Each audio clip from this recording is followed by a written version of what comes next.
Monday the 9th of September 2022, and the 24th has come and gone and there was no apocalypse.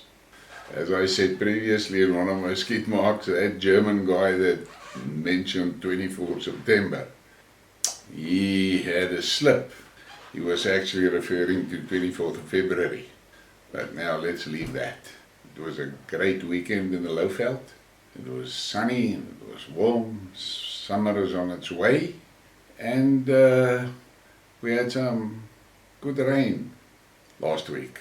So my environment is going to change a lot in the next 10 days or so.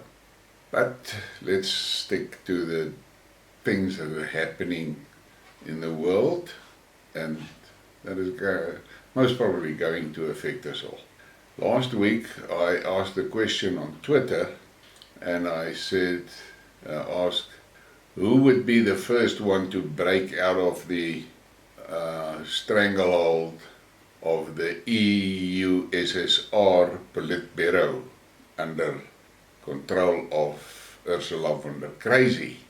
And I said, would it be Germany or Italy? Well, it looks to me like it's going to be Italy. There were a lot of guys that said Germany, but there were also a lot of people that said Italy. But after the election results in Italy, I'm quite convinced it's going to be Italy.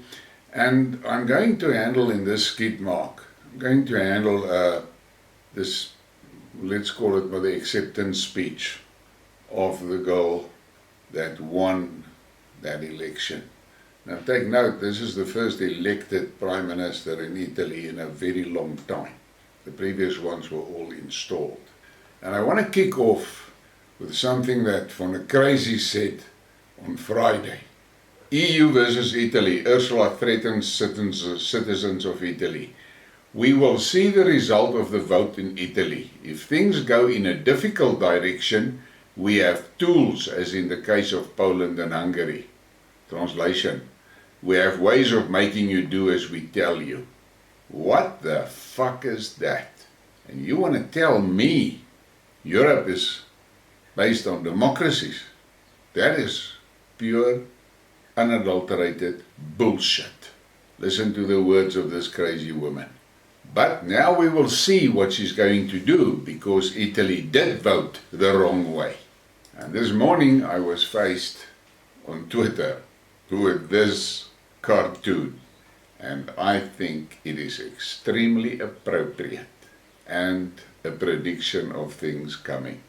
Now let's start. Italy's new Prime Minister, Giorgia Meloni, sums it up perfectly. No wonder the elites and establishment don't want her to succeed. And now I'm going to read the translation of her speech. This is about what we are doing here today. Why is the family an enemy? Why is the family so frightening? There is a single answer to all these questions. Because it defines us, because it's our identity. Because everything that defines us is now an enemy for those who would like us to no longer have an identity and to simply be perfect consumer slaves. And so they attack national identity, they attack a religious identity, they attack gender identity, they attack family identity. I can't define myself as Italian, Christian, woman, mother. No. I must be citizen X, gender X, parent 1, parent 2. I must be a number. Because when I'm only a number, when I no longer have an identity or roots, then I will be the perfect slave at the mercy of the financial speculators, the perfect consumer. That's the reason why. That's why we inspire so much fear. That's why this event inspires so much fear. Because we do not want to be numbers. We will defend the value of the human being. Every single human being. Because each of us has a unique genetic code that is unrepeatable. And like it or not, that is sacred. We will defend it. We will defend God, country, and family. Those things that disgust people so much, we will do it to defend our freedom. Because we will never be slaves and simple consumers at the mercy of financial speculators. That is our mission. That is why I came here today. Chesterton wrote more than a century ago, "Fires will be kindled to testify that 2 and 2 make 4. Swords will be drawn to prove that leaves are green in summer. That time has arrived. We are ready. Thank you." That is a powerful speech, but it will be labeled by many as being the words of nationalist and far right. They're already branding her far right. What the fuck is that? Because she stands for good conservative values, she is far right.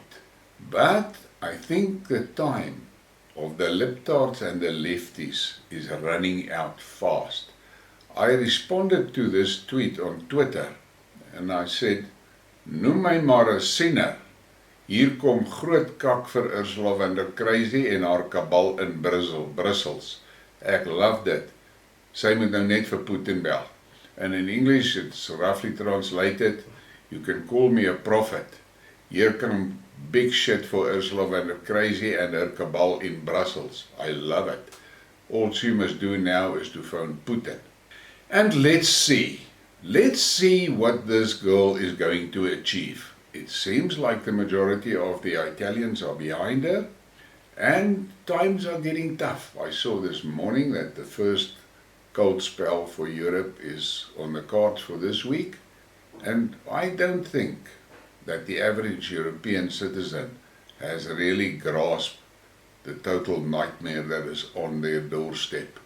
I did a Skidmark in April in which I said Europe is going back to the Stone Age.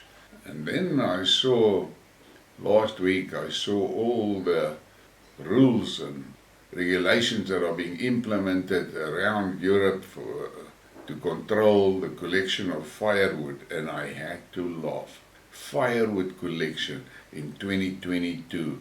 Europe is not going back to the Stone Age. Europe is heading towards the Ice Age. And I'm going to leave you with this meme at the end of it all, and it is saying the story. This is one of the big problems of Europe, and apparently this new Prime Minister is going to put a stop to it, and that will be a good thing, and I hope she can pull it off, because Italy's future looks dark, cold, violent and barbaric if she does not succeed. Please hit the like, hit the subscribe. I really need the likes, and I need your support for the channel. Have a great day.